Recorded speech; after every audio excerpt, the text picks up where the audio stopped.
Hi, I'm Dr. Woody. I'm here with real estate mogul, investor, and of course, everyone's favorite shark, Barbara Yes, Corcoran. I love that. So Say it thank you. again. Everyone's favorite shark, at least Yes. my favorite shark. Thank you. So first of all, thank you for making the time. My pleasure. And now March is Financial Stress Awareness Month, and I know you've partnered with Zebit to really help deal with an issue that affects nearly 85% of all employees, and that is the financial stress of their lives bleeding into work. Of course. Why is this such a huge issue? It's a big issue because it affects people's working habits day to day, and heretofore, employers typically felt it wasn't their responsibility to help employees manage their own personal financial stress. But that has changed. So with an app that you can find at Zebit, by hiring Zebit to help your employees, which is totally for free if you're an employer, what happens is you actually put your hand out, extend help to the person to help them manage their financial stress. And, you know, being an entrepreneur and running lots of businesses, why is it so important for an employer to really extend that hand? And where is the personal responsibility kind of wall? Well, there's no rules, of course, as to whether it's your responsibility or not. But the fact is that every employer, I know, I have many employees in my businesses, I really want them to work happy. I really want them to focus on their work when they're sitting in their place and really enjoy their work. And people cannot do that when they're worried about credit card debt, when they're worried about compounding interest. So with the Zebit application, what happens is you can actually go out and buy credit-free, interest-free, worry-free items that you need for your day-to-day living with your family, for example, a new washing machine dryer, and you can buy it at retail prices, but there's no interest rate attached to it. And that's an enormous benefit for people who really live paycheck to paycheck. And that is tough because most people live paycheck to paycheck, and that stress is always there. And we're talking about reducing it to some extent. For you, where was the point? Is there a point where the stress of finance does get less? You know, starting out with a $1,000 loan to where you are now, right? Is there a point where it got less stressful, or is it just a different type of stress?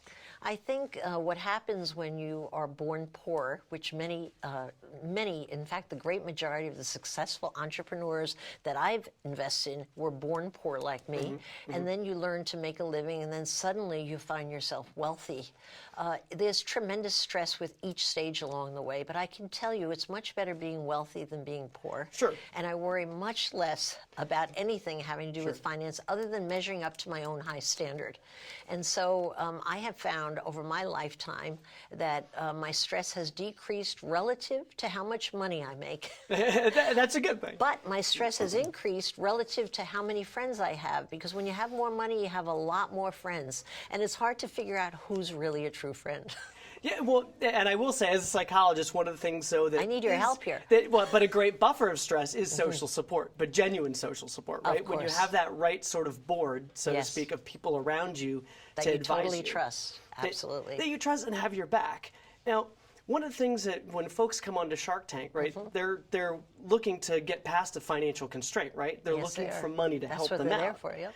And that's part of the stress. So they're looking for that opportunity to get past that financial constraint, and you're also looking for the opportunity to invest.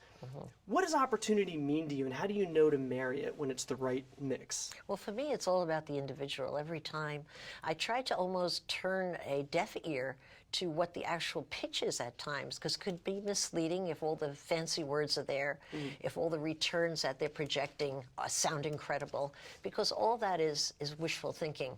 But what I can assess and really drill down on is what's that individual made of, because what I have found on all the businesses that I've invested in that have been hugely successful, it always comes down to the actual individual and their ability to get over a hump and their inability to feel sorry for themselves. So if I have an individual that I've invested in, and within the first months of working with them, I feel that they're feeling sorry for themselves when they have their first big surprise, I already write them off, because it's a death knell for any kind of a business person if they're going to take any time to feel sorry for themselves. I'm looking for the person that kind of takes a hit on the head like a jack in the box and almost has a low enough IQ to pop back up and say, hit me again, hit me again. That's the person that always succeeds, every time. And is tenacity something you can teach? Great question. You can as a parent. I'm a mother of two. And I think the best way to teach tenacity for a child rearing situation, which we all as parents have, is to allow our children to fail. It's so counterintuitive to allow our children to fail. We feel we want to push them on for success.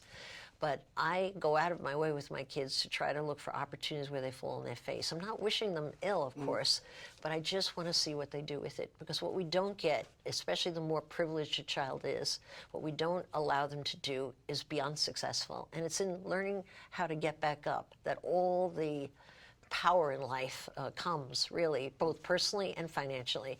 And so I think that's probably about the only thing we could do is step to the side and let our kids fail. And bottom line, money is stressful, and when you need it, it's stressful. And Zeb, it's one of the many opportunities out there that you can use to help your employees. And when you say you use, meaning a responsible employer easily adapting it to help their employees, I think it's a simple thing, and it's surprising to me how few people do it. Well, thank you so much for your time. I appreciate it. My pleasure.